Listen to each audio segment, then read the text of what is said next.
bus namin. Tour bus.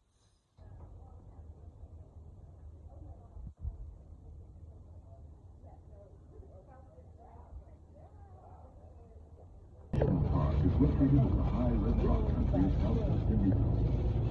Zion was established as a national monument in 1909 and became a national park 10 years later.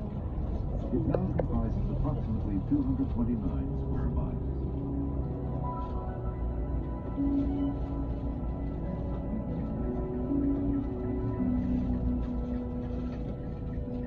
Water are combined in a particularly interesting way at Losing Rock, reached over a short, easy trail. The rock is actually a large niche at the base of a high cliff. And the second one. Weeping Rock illustrates a phenomenon at Zion known as the spring line. Navajo sandstone, besides being soft, is very porous. Rainwater and snowmelt filter down through it readily. But the amount of water here near Weeping Rock is a prehistoric Pueblo Indian storage den built of rock and clay. Zion has additional evidence of early Pueblo occupation, mostly in inaccessible areas of the park. The Zion Canyon Scenic Drive ends at a natural rock amphitheater called the Temple of Sinueva. Sheer walls of this great rotunda enclose a grove of trees that seem to support the bright blue dome of the sky.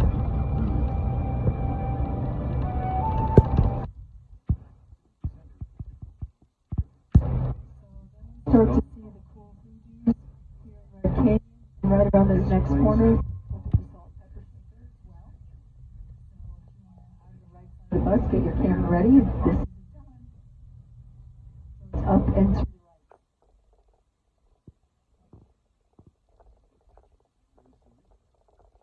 Vegetable and often violent.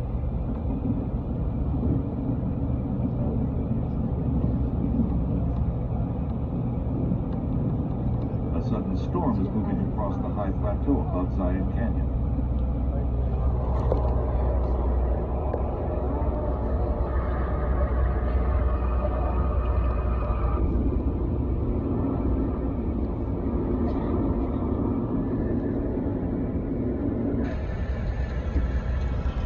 And in the canyon, the rain has changed the gentle falls of emerald pools into an enormous flood.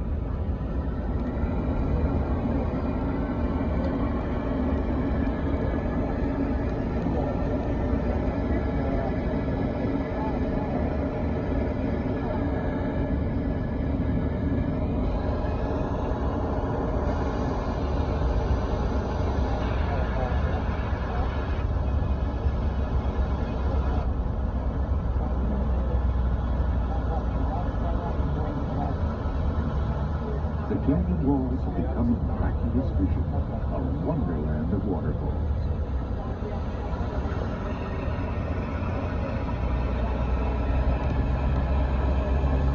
Did you see it? There it was, gone.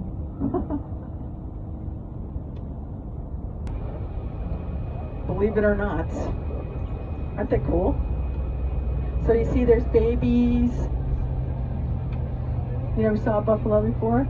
They're cool, right? Virgin River if you want. And then we're going to head back to Vegas. Once all is said and done and we get back on the bus to head to Vegas, Vegas is 2 hours and 45 minutes away. But we got stuff to do between now and then. There's a sign down at the visitor center you can take a picture of in front of as well. Bless you, I think. If that was what that noise was. I'm not too sure. So you start to see the sandstone, and you see how the sandstone is, you see why they call it slick rock, because it's very evidently been worn away by water. I don't know if you can see the way the water has worn the rock. Also, one of the things that forms the rock in the park out here are flash floods. Flash floods into the canyon and into these various stream beds. Now, if you've ever been to Antelope Canyon, has anybody been to Antelope Canyon? Antelope Canyon is a slot canyon that has been formed by flash flooding. We're going to see some slot canyons here as well.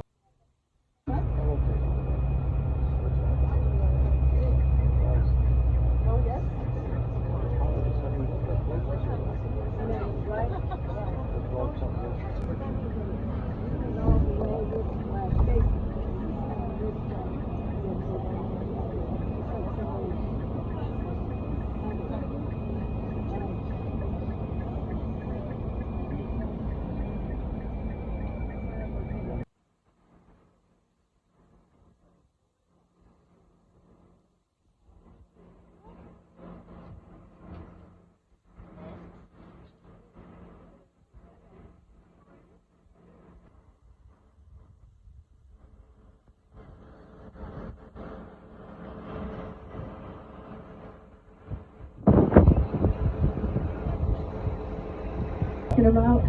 So right up here, up on the right. I love this little spot. So again, this is the eastern gate. Did you look on your map and look at the eastern gate and look through the Zion Mount Carmel Highway? It's down in the bottom right-hand corner of your map, and then you'll see the switchbacks that we're going to have to go through as well. So you see how smooth the rock is. I just love that little spot up there on the right. Eroded by the water, and again the wind. Yeah. Yes, it's all natural. That is naturally occurring. It's wild, isn't it? No, Yep. People got up there and went like, they took a bulldozer and a crane. I'm kidding. So, are you looking for the bighorn sheep?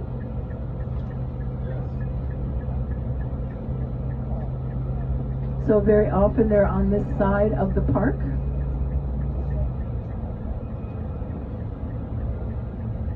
And this is kind of comes under the heading of you haven't seen anything yet.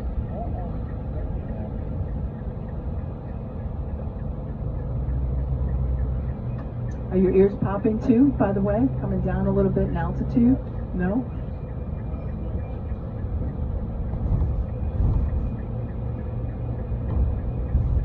So I think that this area is absolutely spectacular. So during snow melt, there are these phenomenon called ephemeral waterfalls. I spoke with you about them earlier. Ephemeral waterfalls are actually snow melt that flows down the sides of the canyon, and it actually marks up the rock, another dry stream bed that gets filled up with flooding. And it basically stains the rock with the minerals that flow through the water. And there's one coming up here shortly that I will point out. Also, a ton of wildlife, believe it or not, out here. Not just birds, but all sorts of, chipmunks, bunnies, that sort of thing. Of course, coyotes, mountain lions actually out here as well. And of course, the various apes. Also, the sandstone is so porous that when the snow melts come, the snow, the water from that actually percolates down through the sandstone, and when it reaches a layer that's not porous, it shoots out of the side of the canyon and comes down. So also there's like this weird spontaneous waterfall like halfway down the canyon wall. There's nothing feeding it, it just has perked down through the sandstone. And that's actually called a spring line. So it's almost like a spring spontaneously bursts from out of the side of the canyon.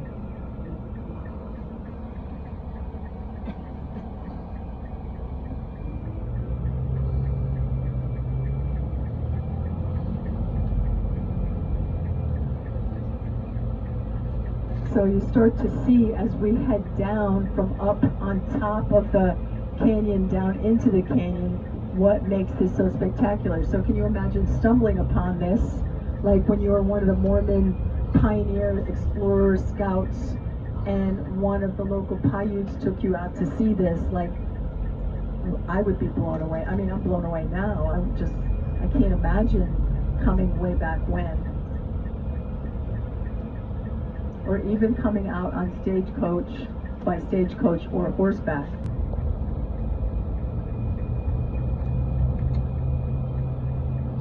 So there is lodging within the park itself.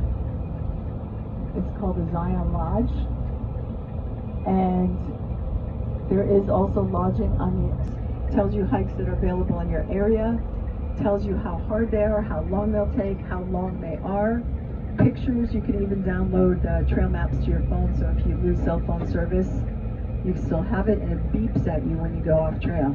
It's an awesome one. The movement of the water on the rock, but you can also see the geologic movement via the layers. They're not just all flat like icing a cake on top of each other.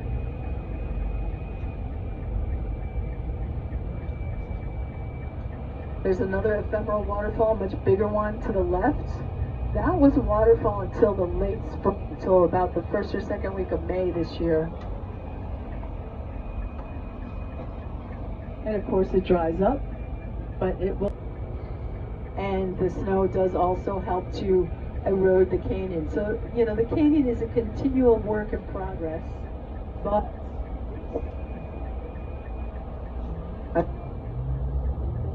there we go. It shorted out for a second. So, square miles. So, and we're going on not as long as the other one. The one that we drive through, they actually stop traffic going in the opposite direction. It's much smaller. It was built to accommodate much smaller motor coaches.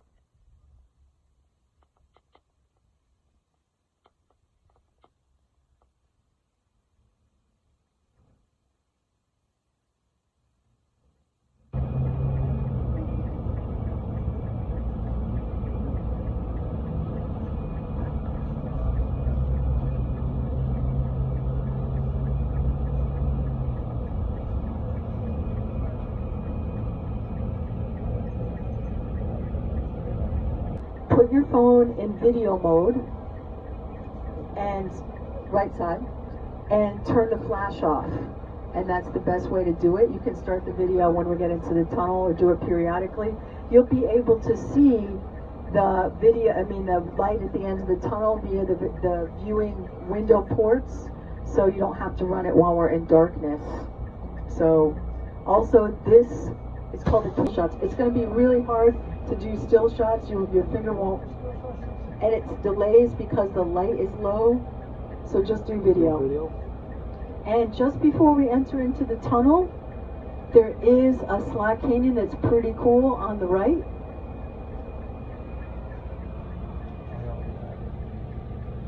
Right here. Look at it, it's super narrow, and you can hike down in there, but that's not a place you would like to get stuck, right, during a flash flood. So you see light at the end of the tunnel. That's the first viewing port.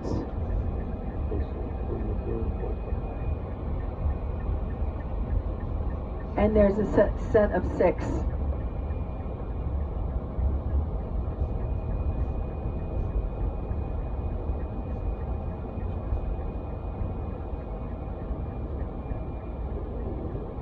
This first one is, there it is, there it went. So I know it's a little underwhelming, the first one. And maybe we can get Ita to slow down a little bit by the ports themselves.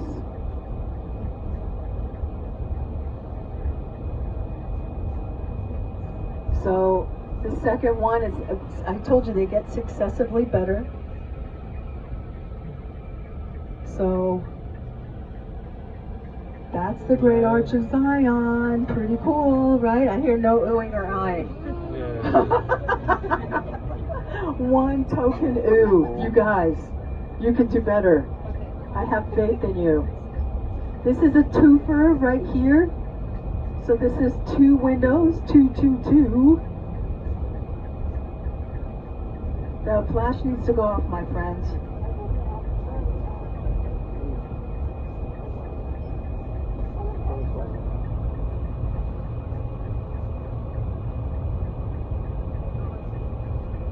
You ready? You ready? You ready?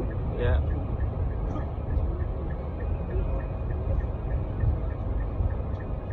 So here it is. And ooh.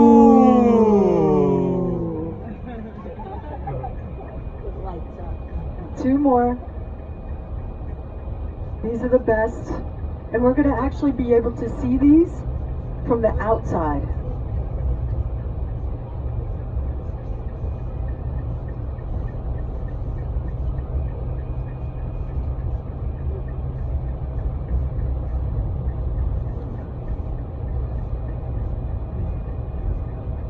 So this is a bigger one. This is a more spectacular one, I promise. Are you ready? Are you ready? Are you ready? So this one is a wow. Oh. See, now that's what I'm talking about. But I feel like it's the juxtaposition of being in dark and then all of a sudden the sensory input of the light, but also the colors and the canyon that make it so like eye-popping, literally. And the very last one, ready? This is the biggest one too. Ta-da! Wow! How did that happen in nature? You know?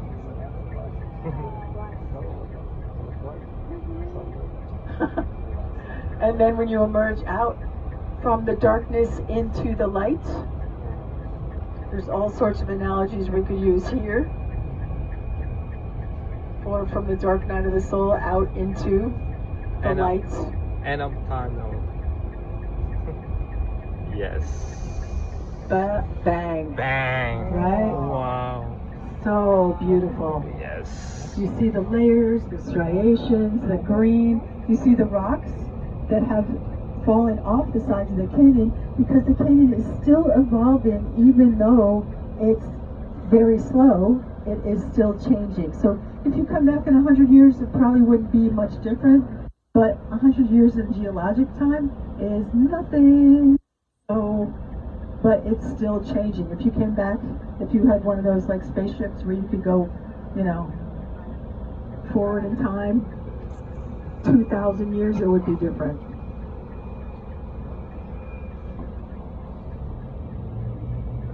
So if you look down to the right side of the bus, you'll see some of the many switchbacks we're going to be traveling on today. So we keep going down and down and down and down and down. And I don't know if you noticed on your map, did you see the squiggly lines of the road on your map? Yes, Sharon, I looked at the map because I asked for one. It's a souvenir, I'm not going to actually look at it. Okay. All right. Whatever. Trying to enlighten you people, but... Wow. But can you imagine building this road when there was no road before? God. With relatively primitive equipment. We're talking in the early 30s, like late 20s, early 30s. 19, right? Over 100 years ago.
It's hard to believe that thing eroded all of this, isn't it?